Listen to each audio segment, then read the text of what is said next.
নমস্কার বন্ধুরা, বুম্বা অ্যাকোরিয়াম বালুরঘাট চ্যানেলে আপনাদের স্বাগতম। আজকে এই ভিডিওটা আলোচনা করব বদ্রি পাখির জেন্ডার নিয়ে। অর্থাৎ আমাদের হয় অনেক সময় অনেকে ছেলে মেয়ে পাখি কোনটা চিনতে পারে না, সেই বিষয়ে আমরা আলোচনা করব। কারণ অনেকে নতুন পাখি পালন করে, তাদের ক্ষেত্রেও এটি একটি বড় সমস্যা হয়। তারা এই ভিডিওটি দেখলে তাদের মোটামুটি সবটাই ক্লিয়ার হয়ে যাবে। ভিডিওটি স্কিপ না করে পুরোটি দেখতে থাকুন। বন্ধুরা, ছবিটি একটু ভালো করে লক্ষ্য করুন।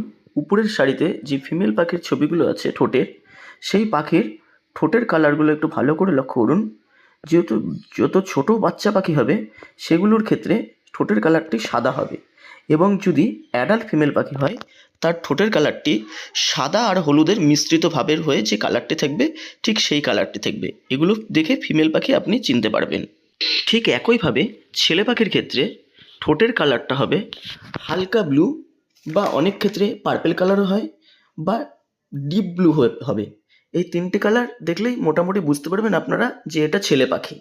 এবার আপনাদেরকে যেটা বলবো, ইয়েলো বা হোয়াইট, যাকে বলে লুটিনো বা অ্যালবিনো। অনেকের এই দুটো পাখির ক্ষেত্রে ম্যাক্সিমামই খুব অসুবিধা হয়ে যায় ঠোঁটের কালারটা দেখে। সবসময় মাথায় রাখবেন যে লুটিনোর ক্ষেত্রে বা অ্যালবিনো পাখির ক্ষেত্রে যখন ছোট পাখি হবে, সেটার মেল পাখির ঠোঁটটা হবে ঠিক হালকা গোলাপি টাইপের, তাহলে বুঝতে পারবেন এটা মেল পাখি। আর মেল পাখি যখন অ্যাডাল্ট হয়ে যাবে তখন তার ঠোঁটের কালার হবে পিঙ্ক কালার হবে, তার ঠোঁটের কালারটা ঠিক। এবার একইভাবে যদি ফিমেল পাখি আপনারা দেখতে চান, তাহলে ফিমেল পাখি যখন ছোট অবস্থায় থাকবে তখন তার ঠোঁটের কালার থাকবে সাদা বা ব্রাউন কালারের। আর সেই পাখিটি যদি অ্যাডাল্টে পরিণত হয় তাহলে সেই পাখির ঠোঁটের কালার হবে ঠিক হলদে সাদা, যেমনটি আপনারা ছবিতে ভালো করে দেখতে পান। যেমন ধরুন এই ভিডিওটিতে ভালো করে দেখে নিন, যে আপনারা ভিডিওতে দেখলে বুঝতে পারবেন যে দেখুন আমার এক হাতে আছে একটা পাখি। আমি দুটো কালারেরই একই পাখি নিয়েছি যাতে আপনাদের বুঝতে ঠিক সুবিধা হয়। দেখুন যে ঠোঁটটা একদম পুরো ডিপ নীল, এটা কিন্তু মেল পাখি। একদম ভালো করে দেখুন, আমি দিয়ে গিয়ে দেখাচ্ছি। এবার ঠিক আমার হাতের এই পাশের হাতে দেখুন যে পাখিটার ঠোঁটের কালারটা দেখুন হালকা সাদা কালার বা মেটে মেটে টাইপের কালার। দেখুন এই পাখিটি, এটা ফিমেল পাখি।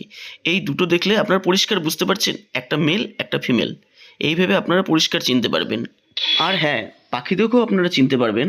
যেমন ধরুন মেল পাখি সবসময় মনে রাখবেন ফিমেলের তুলনায় মেল পাখি সবসময় অ্যাক্টিভ থাকবে।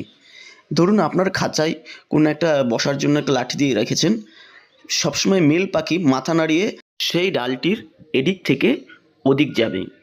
তাহলে বন্ধুরা আপনারা চিনতে পারলেন কি করে মেল আর ফিমেল পাখি আমরা বুঝতে পারবো। বন্ধুরা, চ্যানেলটিতে প্রথম হয়ে থাকলে অবশ্যই চ্যানেলটি সাবস্ক্রাইব করবেন। সাবস্ক্রাইব করতে একদমই ভুলবেন না, এবং লাইক দিয়ে এবং কমেন্ট করে উৎসাহিত করবেন এবং পাশে থাকবেন। আর নিত্য নতুন ভিডিও পেতে হলে আমাদের নিচে কমেন্টে জানাবেন আপনাদের কীরকম টাইপের ভিডিও দরকার। আমি নেক্সট সেরকম একটা ভিডিও করার চেষ্টা করব।